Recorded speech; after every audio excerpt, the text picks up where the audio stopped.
Hello my friends, I'm Eric Clopper and welcome to my channel. Now my channel is dedicated to ending circumcision, at least for now. And I say for now because this bleeding will not last forever. It will stop. And we already have the allies to make this historic change for the benefit of the children. Just the biggest challenge now is how do we effectively work together to get there? So, in the spirit of the good guys working together to protect the children, and as mentioned in my previous video, I wanted to share a great conversation I had with Dr. George Denniston. We discussed various legal challenges that his medical group and my law firm may pursue in the near future to start dismantling the foundations of male circumcision in the United States, the legal foundations. And for those of you who don't know, Dr. Denniston is a Princeton, UPenn, and Harvard alumnus, right? An emeritus professor of medicine, and the founder and president of Doctors Opposing Circumcision. So if you are committed to protecting the children, as I am and Dr. Denniston is, I highly recommend that you listen to our conversation and see if any of the ideas resonate with you to see how and if you may want to get involved in this movement, because we need to work together to get this over the finish line as quickly as possible. So without further ado, here's our conversation. I hope you enjoy. May I first congratulate you on becoming a lawyer? That's fabulous. Oh, thank you. Thank you. Yeah, I'm, we recovered okay, and life is good in Los Angeles. So I am very excited to continue the work in this new role. So are you still practicing, George? I'm 88. I don't think I have to practice anymore. You don't look a day over 70. I know. I know. I practice transcendental meditation. That's why. For every 12 years of TM, you get 5 years off your life. Okay. I will make a note of that.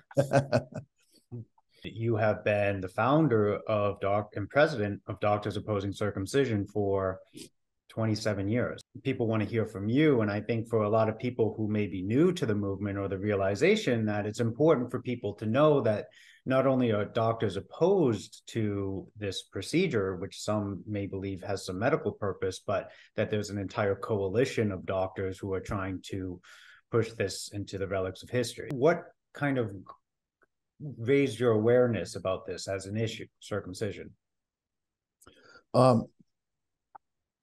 I did one circumcision when I was an intern, and I was horrified by it. I did it standing next to a Jewish gentleman who was a very brilliant doctor who kept shaking his head all the way through the procedure because he was totally inept with his hands. And became a radiologist, not a surgeon. And I also said, I'll never do one of these again. And I got suckered into it by my resident. So having that, then for 20 or 30 years, I didn't have any awareness at all about it, but I wasn't doing them or involved in them at all. And then suddenly I heard about some cases from Marilyn Milos. And I thought, my God, not only is this hurting babies, but this is hurting the medical profession. Mm-hmm. My profession is being harmed by this. And I said, and in fact, did you know that in the Gallup polls from 1965 to 1995, where they used the same poll over and over again, they found that the trust in doctors went from 95% to 27%. Whoa. A huge sea change. Yeah. And during that time, 150 million American couples were defrauded by doctors who failed to tell them anything about what the problem was with the thing. They just said, do it. Most doctors in the world do not perform this. Is that correct? Yes, absolutely.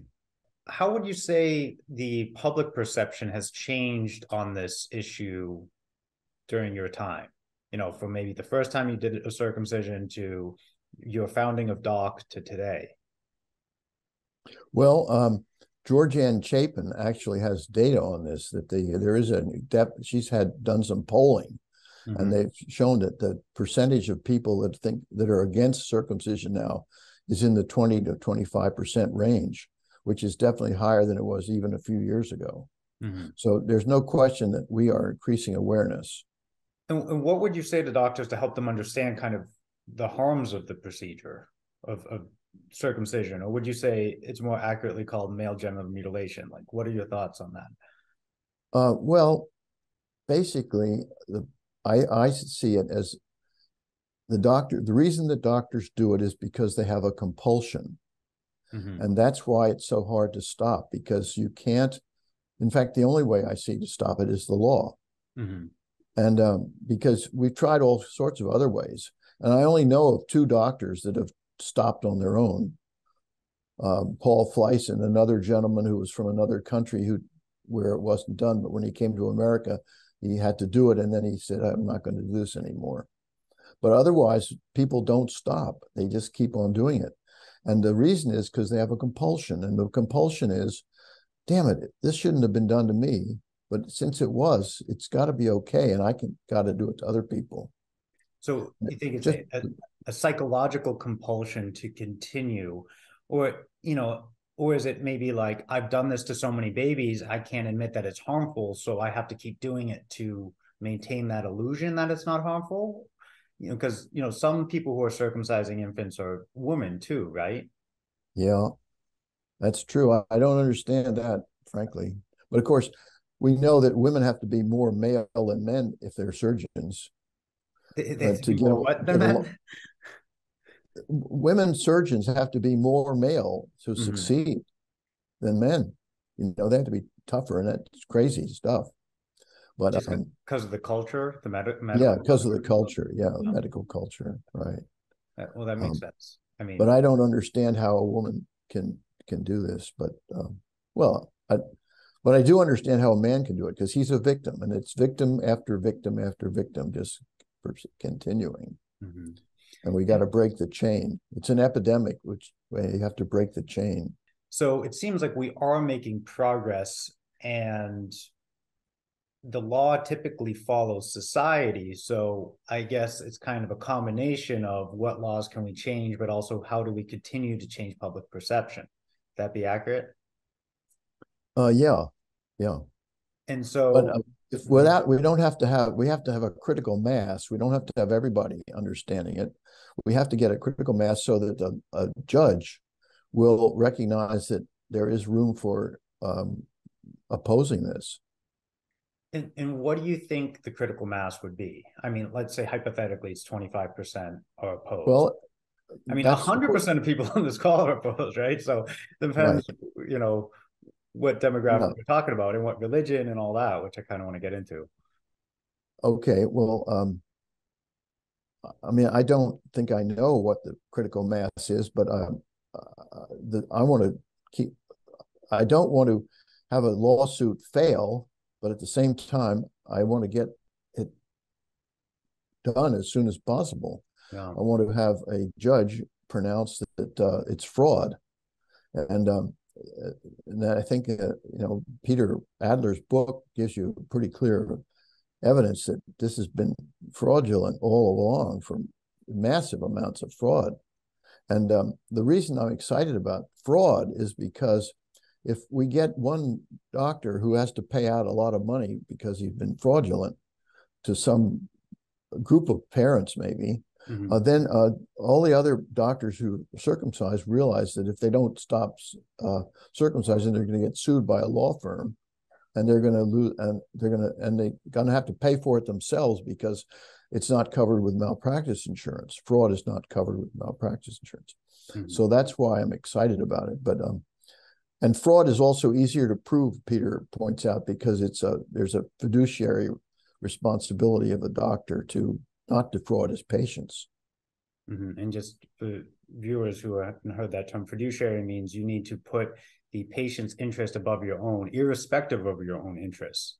So it is the highest level of duty that a law imposes upon doctors and also lawyers, because we're imbued with a certain level of authority based off of our positions in society, and we need to be able to rely on doctors and lawyers to give us advice that is in our best interest. And as you said, if you're performing a surgery on somebody that is harming them and enriching yourself, that's a pretty clear breach of fiduciary duty. And it continues. So I have read Peter's book, Is Circumcision a Fraud? And the upcoming legal reckoning. And I am excited about that potential litigation. I think there are other litigation challenges that we can pursue as well, because right now in America, it is unlawful to cut the genitals of a female in any way for any reason, and only females. But male and intersex babies, you can go wild, right? You can cut off whatever part of their body that you want, or any part of their foreskin. But that often involves, amputating part of the glands, other horrible complications beyond just losing that important part of the penis. So for constitutional law, to have a gender-based distinction, you need to have an important reason, which is close to a compelling reason. Like, what is the important reason that we protect baby girls from genital mutilation, but we do not extend that protection to all children? That doesn't really have a good answer, with the exception of, well, we've always done it because, let's say that's what our religion does. Because I'm a Jewish man, and I obviously am opposed to male genital mutilation, also known as circumcision. And I think it's a huge problem that a tactic that a lot of proponents of male genital mutilation use is say, well, you're anti-Semitic, and so we don't have to deal with you, because we don't have to deal with your arguments because you're anti-Semitic, and therefore your opinion does not matter. And I've kind of experienced that, certainly in the ongoing litigation too, which Doc has weighed in on. But have you experienced kind of allegations of anti-Semitism or religious intolerance in your role advocating against male genital mutilation, George? Very little. I was happily married to a Sephardic Jewess, and I had 4 stepsons who were all Jews and cut. And 2 of them have said in no uncertain terms to me they wish they weren't cut. And I don't have any, I'm clear I'm not anti-Semitic, and I'm also aware that the persons who are anti-Semitic are the Moyles, the rabbis who cut Jewish babies, because we have proven beyond a shadow of a doubt that there's harm, and now these guys are harming their own people. So they're the anti-Semites, not me. So, and I don't disagree with you. It's sometimes the allegation of anti-Semitism can shut down people's rational brain, and kind of just say, okay, get out of the room, get out of the courthouse. We're not going to deal with you. Which kind of brings me to kind of the impetus for the call, because we've talked before, but I appreciate kind of Doctors Opposing Circumcision filing an amicus in my ongoing case with Harvard, because, as you know, the case was thrown out prematurely. I mean, before a certain minimum statutory time was allowed to run, and for me to make some revisions to my complaint. But what kind of, would you say, compelled Doc to kind of step in and support me? Well, first, as a Harvard alumnus myself, I couldn't believe that Harvard would do that they would give you permission to put on a show and then fire you for doing it. I mean, that's ridiculous. And it's obviously they have problems, which I'm fully aware of because I've seen it many times before. And so it's not anything new to me. But that's why, that's the first reason I thought. I appreciate that you stepped in and speak for Doctors Opposing Circumcision to support me. And I think it's even more relevant as a Harvard alumnus that, you've seen the problems that the university has with free expression. And Harvard is only one university, but obviously it's a very notable one. So when they kind of make these missteps and kind of, let's say, veer from the path of academic freedom and freedom of expression, like, that's an important point to make. And it's an important problem, because that is how we're going to progress as a society, and how we're going to deal with these uncomfortable issues, such as, male genital mutilation and whether or not it's permissible for people to cut off the sex organs of children because their God tells them to. As my Jewish sister-in-law said, I don't want that kind of a God that it's in the Old Testament anyway. I want the God of the New Testament. Just slice your throat and mutilate your baby. Well, actually, Right. don't slice his throat. Well, just mutilate his penis. Well, how about killing Isaac? Abraham was about to kill Isaac, right? Mm. And God stayed his hand. I mean, but killing your own son, for God's sake, that's ridiculous. No. Yeah. Well, thankfully, at least that we've moved on beyond that. And I think, like you mentioned, we're moving on beyond circumcision. 1 in 4 Americans are opposed to it. I think that's probably enough. I mean, we really only need one judge to rule fairly. That's right. Right? I mean, one judge who's aware of the problem of male genital mutilation to assess the arguments neutrally and say, you know what, it is fraudulent to perform medically unnecessary procedures for profit, right? So I really am excited about that potential litigation. I think that there's other potential litigation on gender discrimination grounds, and maybe that there is potential collaboration between Doctors Opposing Circumcision and my law firm in Los Angeles, the Kane Law Firm, for pushing this forward, because we're very sympathetic and enthusiastic on, let's say, getting this over the finish line. Wow, that's wonderful. Well, my position is that law is necessary to stop doctors, and that it will if we're successful, because the other doctors will not want to get sued and have to pay out a lot of money, more than they can make with circumcisions. So just the economic incentive, make doctors lose money instead of make money, and it will stop immediately. That's my thought. Yeah. And I think the end of the road is, at some point we're going to need to assess what is best for the child today instead of what we thought was best 1800 years ago.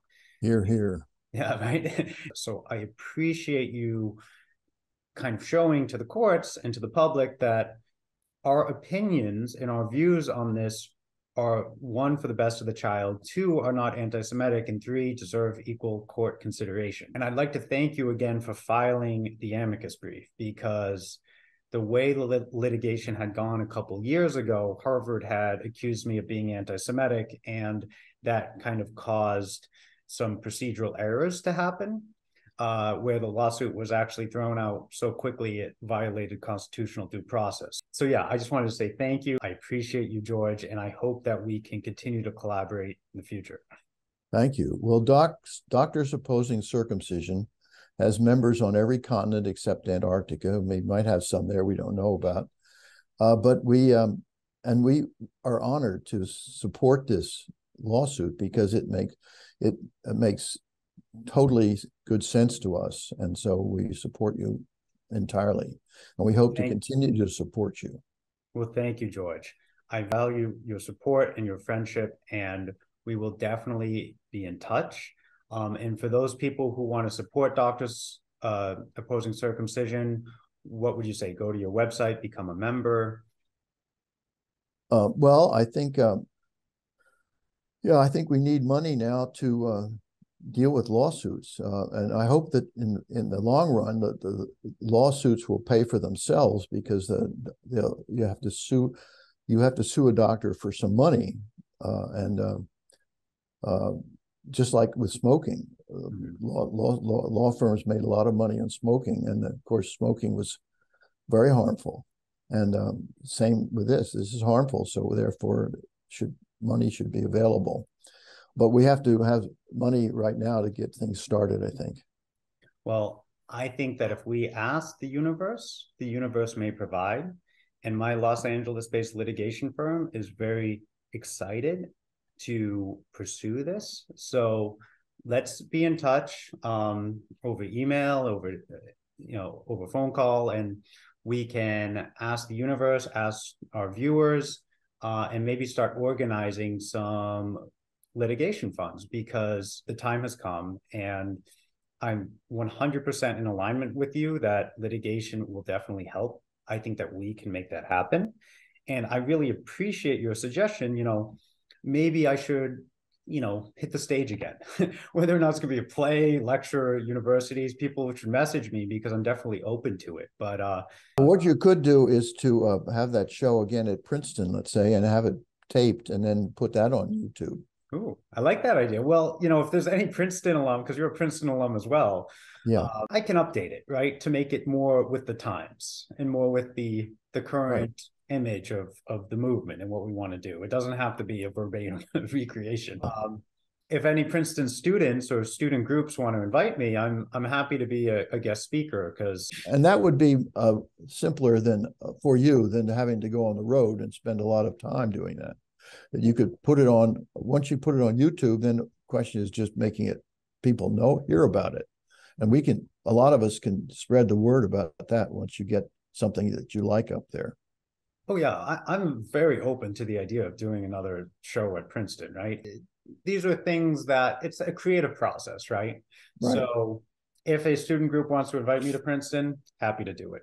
But these are excellent ideas. And I think that this is not the last time that we should have a call for the people who are following this movement.